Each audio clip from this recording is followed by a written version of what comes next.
Banyak misteri di dalam cerita hidup kami. Ada orang-orang yang sungguh-sungguh dengan Tuhan, namun perjalanan hidup mereka pahit. Ada orang-orang yang tak sungguh-sungguh, namun hidup mereka kelihatan sukses dan berhasil. Tapi kami menyadari itu Tuhan, kepadamu-lah kami berserah. Kami meyakini bahwa Tuhan, hidup kami tidak di luar kontrolan Tuhan, selalu ada dalam kontrolan Tuhan.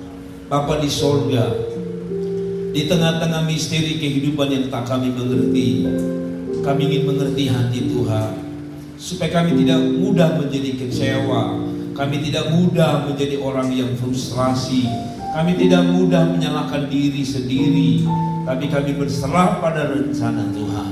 Bapa, sore hari ini menyadari akan semuanya, hidup penuh misteri, hidup penuh pertanyaan yang perlu jawaban, dan di dalam Engkau-lah ada jawaban itu.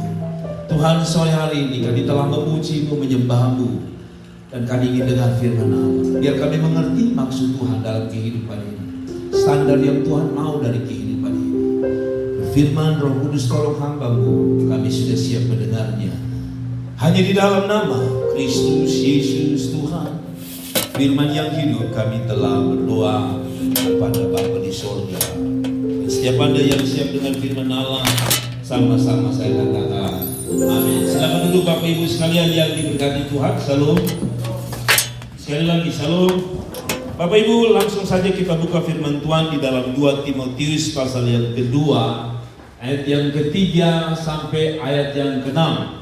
2 Timotius pasal yang ketiga, atau pasal 2 Timotius 2 ayat 3 sampai ayat yang ke-6. Mari kita baca 1, 2, 3. Ikutlah menderita sebagai seorang prajurit yang baik dari Kristus Yesus, seorang prajurit yang sedang berjuang, tidak memusingkan dirinya dengan soal-soal penghidupannya, supaya dengan demikian ia berkenan kepada komandannya. Ayat 5-6. Seorang olahragawan hanya dapat memperoleh mahkota sebagai juara apabila ia bertanding menurut peraturan-peraturan olahraga. Seorang petani yang bekerja keras haruslah yang pertama menikmati hasil usahanya. Tema saya sore hari ini adalah hidup sesuai standarnya Tuhan. Saudara, saya mau sampaikan tema kecil ini, hidup sesuai standarnya Tuhan. Kalau saudara baca ada 3 profesi di sini. Apa saja itu profesi itu? Dari tadi bacaan kita, apa saja profesinya? Ada prajurit, tentara Romawi, tentu konteks ini adalah tentara Romawi. Lalu kedua, ya, olahragawan. Yang ketiga, saudara kalau lihat daripada kata-kata terakhir dari setiap profesi ini selalu ditutup dengan ini. Saudara lihat ini, coba kita mundur ke ayat 3. Ayat 4. Seorang prajurit sedang berjuang tidak memusingkan dirinya dengan soal penghidupannya, supaya dengan demikian ia berkenan kepada komandannya. Jadi saudara lihat, ujung daripada seorang prajurit, seorang tentara Romawi adalah apa? Berkenan kepada Tuhan. Itu ada tujuan. Jadi goalnya dia berhasil sebagai prajurit kalau dia berkenan kepada komandan. Tujuannya jelas ya, akhir tujuannya. Kalau saudara baca ayat yang ke-5, demikian olahragawan. Saudara lihat itu, dia dapat apa? Mahkota. Saudara lihat ya, kalau tadi dapat, ya kalau bilang dapat pangkat, ini dapat apa? Dapat juara. Lalu petani dapat apa? Dapat hasil. Tiga-tiga sedang punya tujuan sama, yaitu ada hasil. Tentara harus ada hasil, atau tentara Romawi harus ada hasil yang disebut prajurit. Si olahragawan harus ada hasil. Lalu si petani ada hasil. Semua orang punya tujuan jelas, hidup harus ada hasil. Tetapi sebenarnya itu bukan standarnya Tuhan. Menarik waktu saya belajar ini. Saudara, hidup itu standarnya Tuhan bukan Anda hanya jadi orang sukses. Sebab tentara kalau dia berkenan dia sukses. Olahragawan kalau dia dapat piala sukses, betul ya. Dan petani kalau dia makan hasil yang dia tanam sukses. Tapi rupanya Alkitab tidak sedang menuju pada sukses itu. Kalau saudara baca, Alkitab tidak menuju pada sukses. Ada 3 standar yang Tuhan mau dalam hidup saudara. Sebab kalau hanya sukses, tadi saya sering bilang apa? Pamang Bugis juga kaya, betul ya? Pamang Bugis juga sukses, betul ya? orang yang tidak takut Tuhan juga sukses. Orang yang tidak mengenal Yesus juga sukses. Saudara, para jenderal-jenderal kita di Indonesia juga rata-rata bukan orang Kristen, rata-rata orang-orang tidak percaya Yesus. Betul ya? Tapi kalau begitu pertanyaan saya sederhana. Tujuan Tuhan, standarnya Tuhan apa? Sukses boleh, tapi itu bukan standarnya Tuhan. Mari kita boleh belajar. Saudara, dari 3 hal di atas kita boleh sukses. Kita boleh capai target kita. Kita boleh capai target mimpi kita. Tapi itu belum sampai standar kita. Kalau saudara baca sejarah orang Israel, itu menarik. Kalau saudara baca mulai dari Daud, semua raja-raja tidak ada yang benar. Kalau saudara boleh belajar dari pertama mulai raja Israel pertama siapa? Saul. Betul ya? Saul tidak berkenan. Datang pada Daud. Daud pun tidak berkenan, dalam tanda kutip dia jatuh. Kalau saudara datang ke Salomo, lebih parah lagi. Punya 1000 istri, 700 istri dan 300 gundik. Atau mendapat istri satu sesuka kepala satu. Ini 1000 ini saya tidak tahu bagaimana. Tapi saudara-saudara, yang menarik adalah seluruh raja-raja Israel itu tidak ada yang berkenan kepada Tuhan. Atau lebih tepatnya secara secara jabatan mereka sukses, mereka jadi raja, mereka jadi presiden, mereka jadi pejabat. Tapi sesuai standar Tuhan, mereka tidak mencapainya. Mengerti ya? Saya mau coba begini, Bapak Ibu Saudara. Sukses saya tidak alergi, tetapi standar hidup dengan standar Tuhan itu jauh lebih penting daripada sekadar saudara sukses. Mengerti ya? Saudara mengerti maksud saya? Sukses, sekarang saya kasih contoh yang paling gampang saya supaya saudara mengerti. Bahwa sukses bukan segala-galanya. Sekalipun sukses kita perlu. Saudara mau lihat contoh paling gampang adalah begini. Bahwa sukses bukan segala-galanya, tapi standar Tuhan, kehidupan Tuhan adalah segala-galanya. Saya kasih contoh. Kalau saudara dapat suami, gaji besar, pangkat besar, terkenal, tapi dia tidak mencintai saudara. Saudara memilih mana? Dia mencintai saudara atau saudara bangga dengan, hanya sekedar bangga dengan kedudukan, pangkat, gaji? Saya mau tanya saudara sebagai seorang istri. Tentu kita mau ada standarnya. Lebih baik dia tidak sukses tapi dia mencintai saya. Begitu ya? Itu saja paling gampang sudah. Bahwa sukses tidak sedang menggambarkan orang itu sedang ada dalam standarnya Tuhan. Nah, saya langsung pada hidup kita masing-masing. Saudara, saya ajak kita di dalam gereja ini, mulai dari kaum wanita, para pemuda, saudara-saudara, kita boleh punya mimpi, kita boleh punya tujuan, kita boleh punya akhir mimpi-mimpi besar kita. Tapi saudara harus tahu bahwa standar kehidupan di dalam Tuhan itu jauh lebih penting. Apa maksud saya? Mari kita langsung belajar saja pada apa yang saya maksudkan dengan standarnya Tuhan. Dalam dunia kerja dan dunia pelayanan ataupun dunia rohani maupun dunia sekuler, orang beriman dan orang tidak beriman bisa sama-sama punya tujuan, tetapi caranya yang akan membedakanmu dari orang lain. Maksudnya begini, semua orang bisa pergi dengan sukses, tetapi cara yang dipakai adalah itulah yang akan membedakan saudara dan saya. Sekali lagi, begini. Di dalam dunia kerja nyata sudah jelas bahwa tidak semua orang yang sukses itu hasil kerja keras semata. Bisa saja akibat dari sogokan. Sekarang orang kerja ya sudah terbuka bahwa orang kerja kadang-kadang harus menyogok baru bisa misalnya mendapatkan pekerjaan. Saudara lihat dia capek, tapi caranya menurut Tuhan tak berkenan. Ada amin. Saudara mengerti ya? Saudara lihat sekarang ini dunia kerja sekuler paling mengerikan. Saudara punya surat sama-sama kasih masuk surat, misalnya urus KTP sama-sama, katanya. Saya berharap tidak semua. KTP sama-sama Anda urus, 2 orang yang berbeda, satu bisa keluar lebih cepat dari satu. Pertanyaan saya, apakah mesin cetaknya yang tidak lambat mengeluarkan satu kepada yang lain? Tidak. Tapi dunia kerja sudah begitu. Sogok menyogok adalah satu perkara yang tidak lagi menjadi rahasia, tapi itu sudah menjadi rahasia umum. Nah, kembali pada firman Allah, saya tidak akan bahas itu, tapi begini, tujuan apapun boleh, tapi standar kehidupan Tuhan itu yang Tuhan mau. Mari saya bahas dengan cepat. Apa yang saya maksudkan dengan standarnya Tuhan? Pertama, kita belajar dari seorang prajurit. Saudara, Alkitab bilang begini dalam ayat 4. Seorang prajurit yang sedang berjuang tidak memusingkan dirinya dengan apa? Soal-soal penghidupannya, supaya dengan demikian ia apa? Berkenan.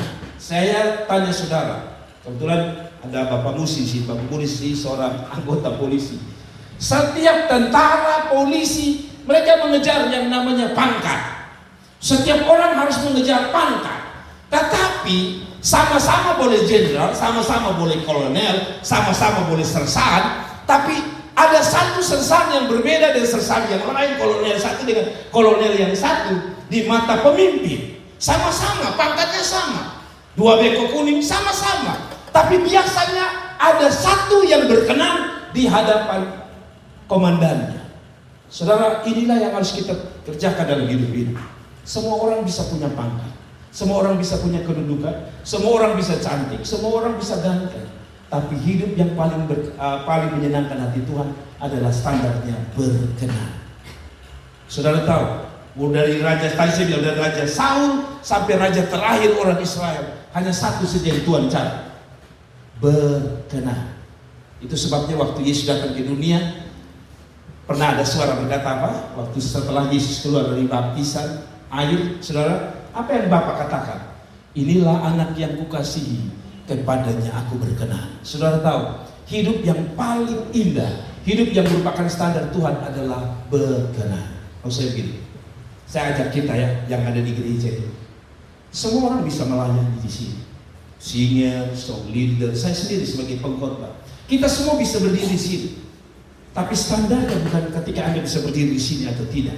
Standarnya adalah berkenan atau tidak. Saudara harus tahu itu. Sebab itu yang nomor satu.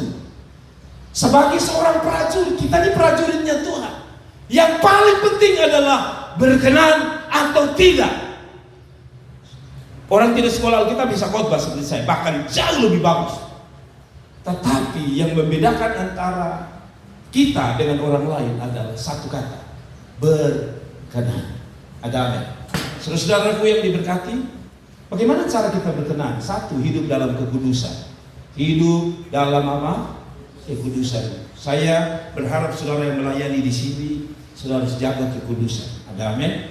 Cara bergaul saudara harus kudus. Cara bicara saudara kudus. Amin. Cara saudara berperilaku kudus. Mengerti ya? Pikiran saudara harus kudus. Kenapa? Sebab kita tidak cari tadi pangkat. Di sini siapa lebih besar siapa? Tapi yang kita cari adalah perkenanan Tuhan. Mengerti ya? Waktu saudara punya makanya orang sering bilang apa? Bahwa karunia itu gampang, tapi hidup berkenan itu jauh lebih sulit. Saudara tidak bisa nyanyi, saudara banyak belajar, saudara banyak doa, Anda bisa nyanyi, menjadi penyanyi yang baik. Tapi berkenan itu proses dari kehidupan hari lepas hari. Ada amin.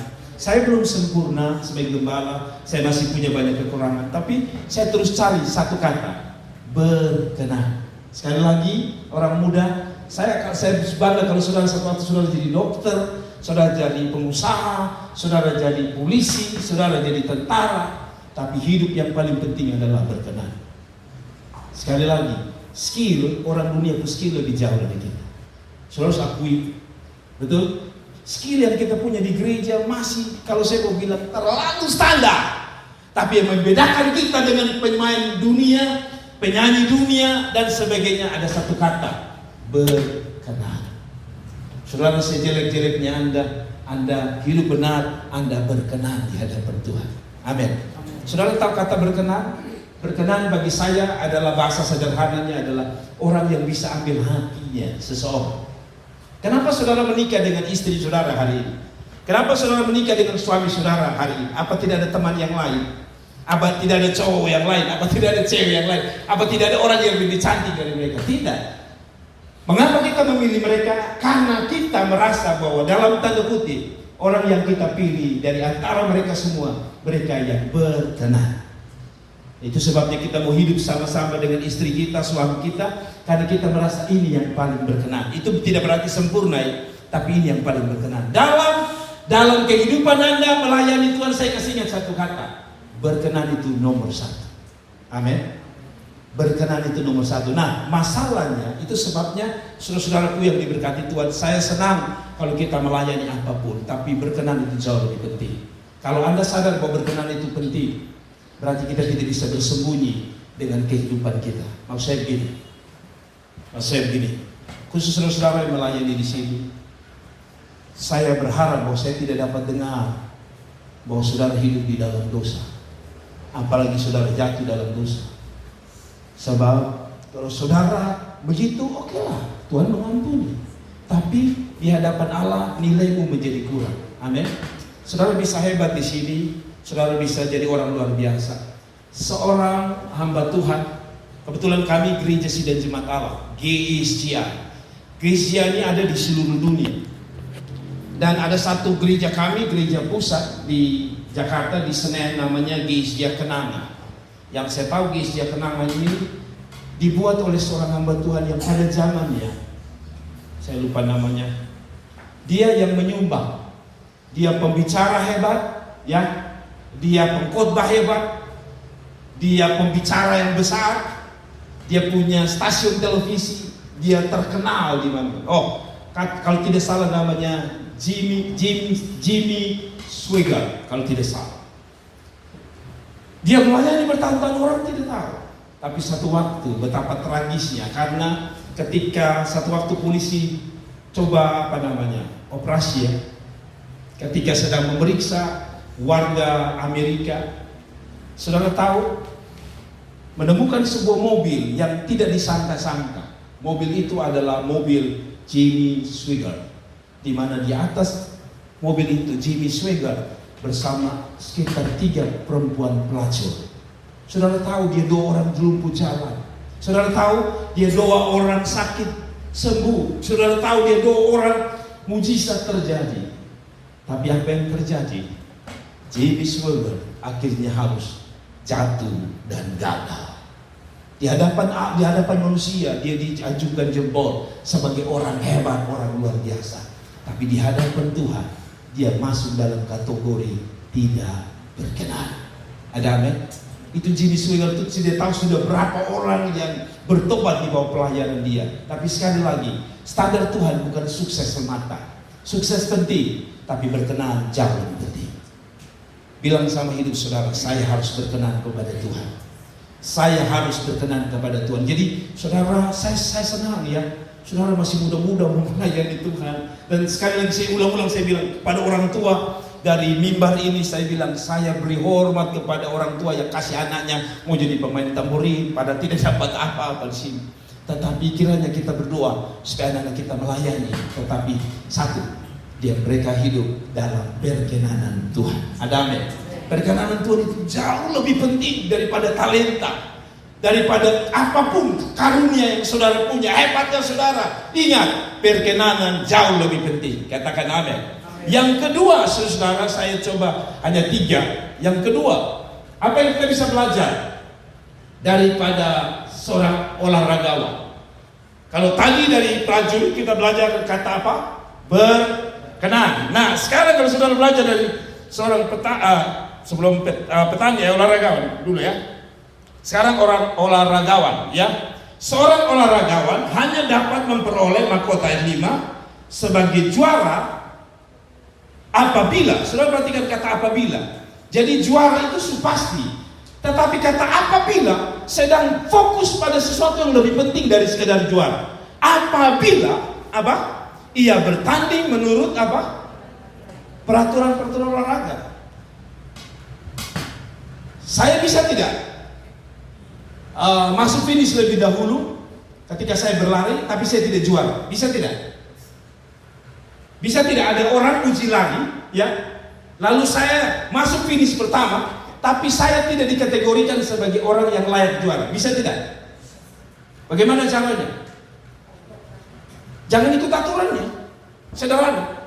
Saudara lari, saya pakai motor, tepa langsung. Misalnya lari dari apa? Dari sini, finishnya di Gubernur. Saudara lari, saya ambil motor, saya pergi langsung di depan.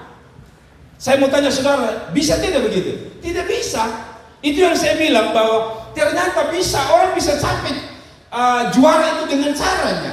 Tapi juara bukan tujuannya.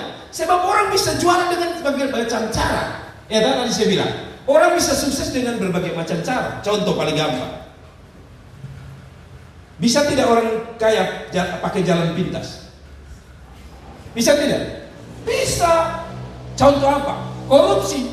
Orang bisa sampai kepada sana, tapi dia tidak ikut aturan negara nanti, yaitu aturan cara keluar masuknya keuangan negara. Kenapa? Dia bisa sampai di sini sebagai orang kaya, tapi cara dia sampai itu yang akan menjebak dia dan menghancurkan dia. Demikian dalam hidup standar kita mengiringi Tuhan. Yang kita kejar, bolehlah tujuan tadi saya bilang, jadi sukses, jadi orang muda hebat, jadi orang luar biasa. Tapi harus dibarengi dengan kata ini, harus ikut aturan. Bicara tentang olahragawan, bicara tentang spirit yang kedua. Kalau spirit pertama berkenan, spirit kedua adalah taat. Orang tua, saya mau tanya saudara, orang tua, sepintar-pintarnya anakmu dan sebodoh-bodohnya anakmu, Anda pilih mana? Yang pintar tapi tidak taat, atau yang bodoh tapi taat?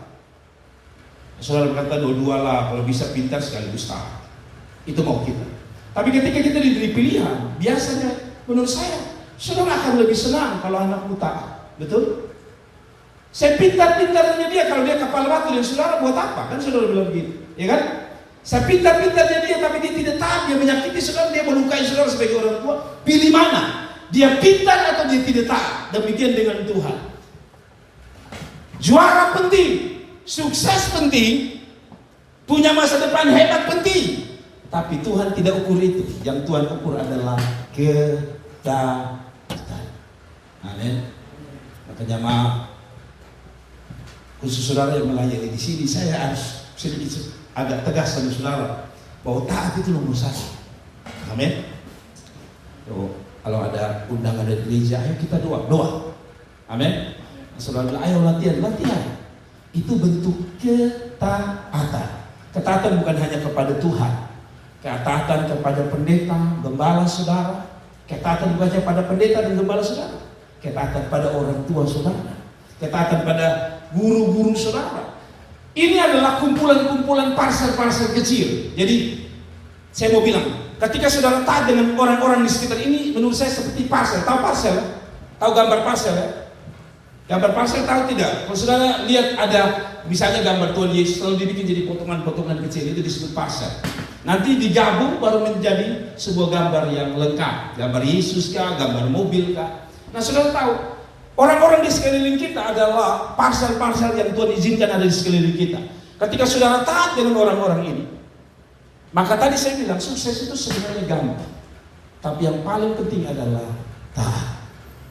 Saudara tahu, apa yang membuat Yesus menjadi anak Allah yang sangat luar biasa? Salah satunya adalah taat. Alkitab bilang apa?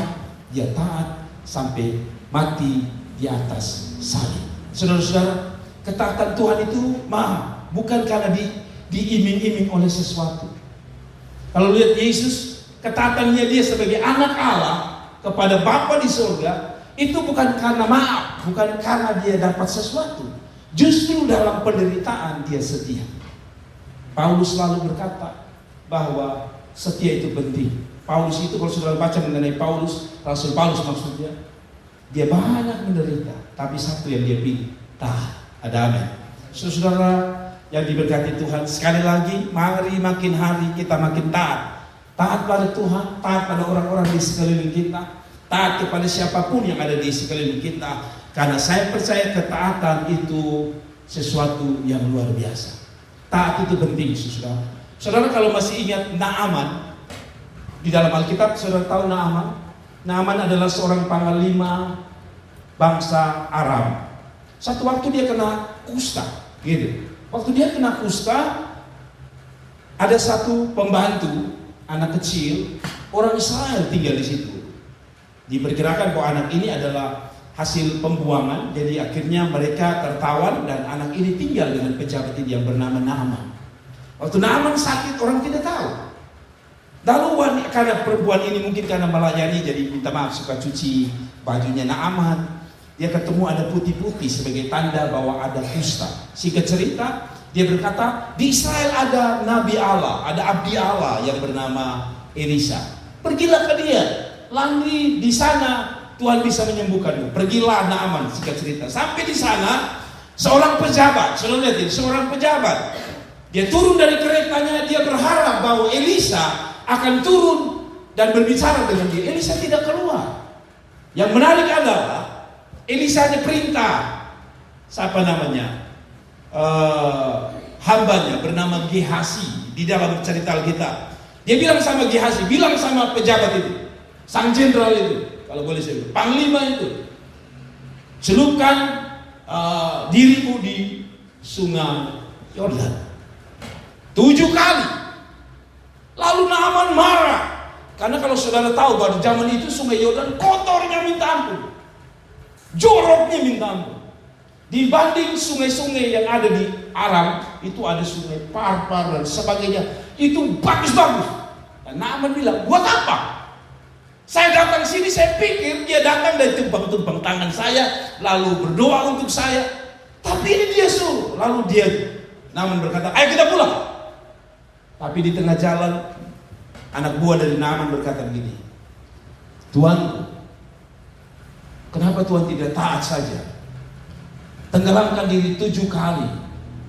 Bukankah kalau Abdi Allah itu suruh yang lebih sulit, pasti demi kesembuhan Tuhan akan melakukan? Mengapa hanya masuk air 7 kali? Tuanku tak mau. Akhirnya Naaman berpikir, oke juga, betul juga. Lalu dia 7 kali membenamkan diri, kata Alkitab, dia sembuh. Saudara, ketaatan itu selalu saya bilang, Tuhan tidak pernah mengecewakan orang-orang yang taat.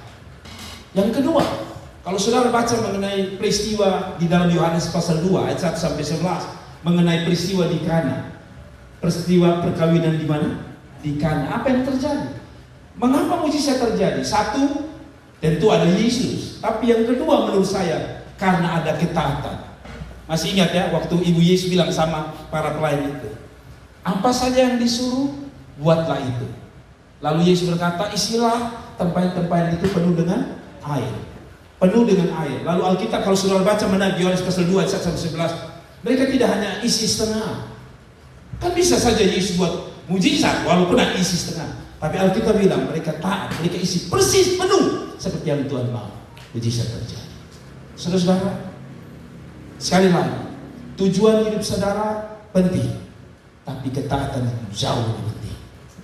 Ya, ketaatan itu jauh lebih penting. Saya kadang-kadang duduk-duduk renung-renung masih kecil, baru sadar setelah jadi orang tua, baru sadar bahwa ketidaktaatan itu kadang-kadang melukai orang tua. Saudara-saudara masih ingat waktu kita kecil ya, kesian mama dong capek, pulang masak, pulang berjual, karena mama saya berjual. Lalu sampai di rumah dia hanya mungkin suruh kita yang kecil saja. Kita rasanya orang juga ada baru capek begini suruh-suruh. Rasanya seperti kita menang atas mama. Tapi ketika saya jadi orang tua baru saya sadar bahwa ketika anak tidak taat sedikit saja itu bagi kita orang tua sedikit melukai, mengecewakan. Apalagi hati Bapa di surga. Ada saudara boleh sukses tadi saya bilang. Tapi kalau hidupmu tidak taat pada firman Allah, Anda melukai Tuhan. Saudara baik. Sesukses apapun Anda, kalau saudara tidak taat pada firman Allah, Anda melukai Tuhan. Saudara mengerti ya? Jadi sekali lagi saya suka kalau saya berdoa untuk ada jemaat di sini sukses. Tapi yang paling penting adalah itu lebih penting. Dan yang terakhir saya mau sampaikan kepada saudara, belajar dari yang paling rendah, kalau boleh stratanya. Dari apa ya? Dari prajurit turun ke olahragawan, lalu turun yang mungkin secara manusia paling rendah, petani. Saudara harus taruh konsep saudara di sini. Mari kita baca dulu ayat yang ke-6 tadi. Kita baca tentang petani. Seorang petani, saudara lihat ini, seorang petani yang bekerja keras haruslah yang pertama menikmati hasilnya. Jadi sebenarnya hasil itu tidak perlu terlalu dikejar. Pasti kalau Anda kerja keras, gitu ya kan? Seorang petani yang bekerja keras, pertama yang harus dapat hasil. Jadi saudara-saudara, kalau saudara kerja keras belum lihat hasilnya, tenang. Kerja keras tidak pernah mengkhianati apa yang kau kerjakan hari ini. Tapi yang paling penting sekali lagi, ternyata Tuhan tidak sorot di sini. Ada sesuatu yang tak terlihat, dan tak tertulis di sini. Yang sering dalam bahasa Alkitab atau bahasa orang teologis disebut sebagai implicit. Makna yang terkandung di dalamnya. Saudara, seorang petani yang bekerja keras harus yang pertama menikmati. Apa spirit dari para petani? Saya tanya saudara. Pertama, sudah jelas kerja keras. Petani itu harus kerja keras. Nah, saudara harus tahu bahwa ini bukan petani zaman modern ya. Kalau petani zaman modern enak, gunakan traktor untuk mengolah tanah, ya kan? Tapi kalau saudara hidup seperti saya lah, masih kecil, itu tidak ada traktor. Yang mereka gunakan hanya ada dua.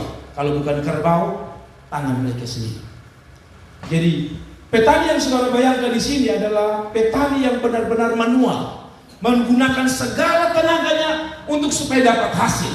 Tapi pertanyaan saya, apa yang kita bisa belajar dari seorang petani? Saya menarik kesimpulan tadi bahwa dari petani kita belajar apa itu disebut dengan kesabaran, kerja keras, dan kesetiaan. Saudara tahu, petani spiritnya 3. Kerja keras tidak tertulis ya tadi ya. Tapi yang paling penting yang tidak tertulis adalah kesabaran dan kesetiaan. Kenapa kesabaran?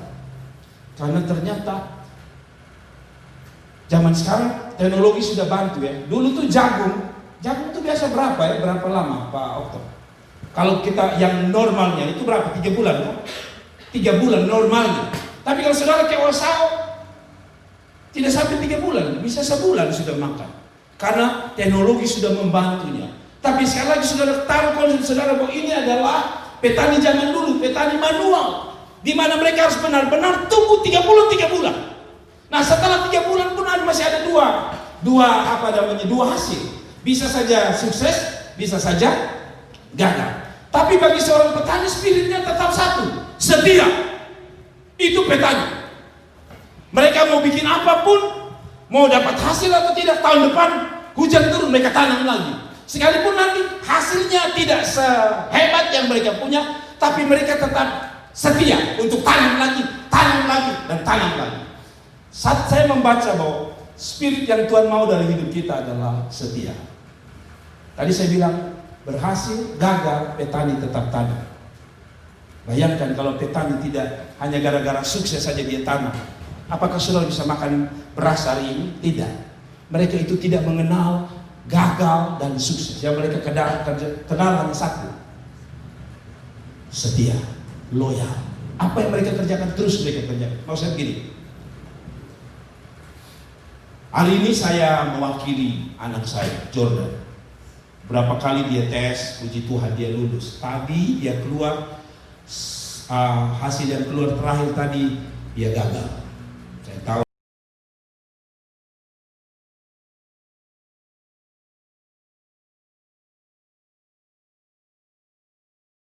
dia susah, tapi saya mau bilang sama Jordan, mewakili saya sebagai bapak rohani sekaligus bapak, seorang bapak. Saya mau bilang bahwa gagal itu bukan sesuatu yang harus menjadi penghalang engkau setia dengan Tuhan. Jadi Jordan, main drum harus tetap semangat seperti sebelum dengar hasil. Melayani harus tetap semangat karena itu jiwa yang Tuhan mau. Banyak orang bisa setia dengan Tuhan waktu dia sukses. Banyak orang bisa setia dengan Tuhan waktu dia jadi orang hebat. Tapi berapa banyak orang yang masih setia waktu Tuhan izinkan dia gagal. Catatan Alkitab tentang Ayub, dia gagal, anaknya mati, usahanya hancur. Pertanyaan saya, apakah kesetiaannya hancur dengan usaha anak-anaknya? Tidak. Hatinya justru makin setia dengan Tuhan. Ya, jadi saya mau bilang sama Jordan, ini anak saya, dia menangis di depan, di belakang. Tapi saya mau bilang, tetap kerja keras, tetap melayani dengan keras, tetap sabar, tetap setia. Tetap sabar, tetap setia. Saudara-saudara di sini, hidup ini tidak selamanya yang Anda hadapi sukses. Ada waktu Anda gagal. Kebetulan Jordan gagal jadi polisi. Orang gagal bercinta maksudnya gagal pacaran. Tapi tidak boleh gagal pacaran membuat Anda hilang rasa setia, saudara. Amin. Semangat saudara harus sama. Waktu Anda dengar lulus atau tidak lulus, semangatnya harus sama, setia. Dan ini banyak kali tidak ada dalam diri orang-orang percaya hari-hari ini.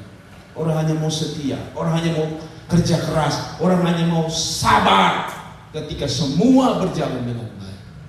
Selalu hidup ini terdiri dari dua, gagal dan sukses, mencapai dan tidak tercapai. Kalau saudara tanya saya punya hidup, banyak juga saya punya tujuan hidup yang belum tercapai, bahkan tidak tercapai. Tapi saya memilih untuk satu, saya tetap setia sama Tuhan. Amin. Saudara, kenapa? Karena itu yang paling penting di hadapan Tuhan. Itu yang paling penting dalam hidup saudara. Gagal ini bisa terjadi besok kepada siapapun. Hanya gagal kita beda-beda. Ada orang gagal tidak lulus sekolah. Ada orang gagal tidak diterima jadi pegawai negeri. Ada orang gagal untuk jadi tentara, jadi polisi. Kita beda-beda. Hanya saya mau bilang sama kita para pemuda di tempat ini, setialah dengan Tuhan sekalipun engkau gagal. Bahkan saya mau bilang sama Jordan dan kita semua lah, hatimu harus lebih berkobar-kobar untuk Tuhan di saat gagal. Saya tidak mau beri iming-iming saudara, tapi bagi saya setia itu penting. Setia itu apa?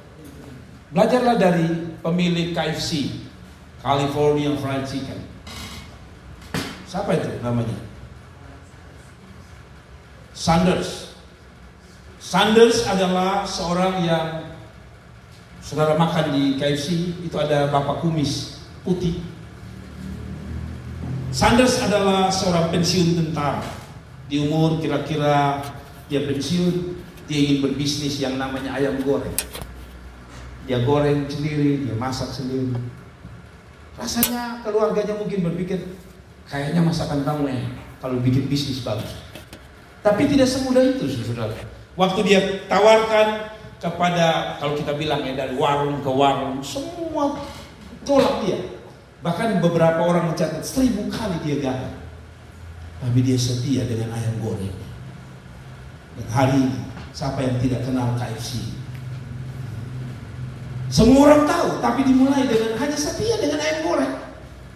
Apalagi kalau sudah setia dengan Tuhan, setia dengan ayam goreng saja Tuhan perhitungkan, apalagi dengan setia dengan sang pemilik ayam goreng, sang pemilik usaha daripada kehidupan kita adalah Tuhan Yesus. Saya terlalu meyakini, hanya memang saudara dan saya agak kecewa karena belum lihat apa yang saudara dapat dari hasil kesetiaanmu. Tapi saya selalu bilang, tunggu waktu Tuhan, sebab kesetiaan selalu dibayar lunas oleh Tuhan. Ada amin? Selalu dibayar lunas oleh Tuhan. Saya tutup dengan kesaksian ini untuk saudara.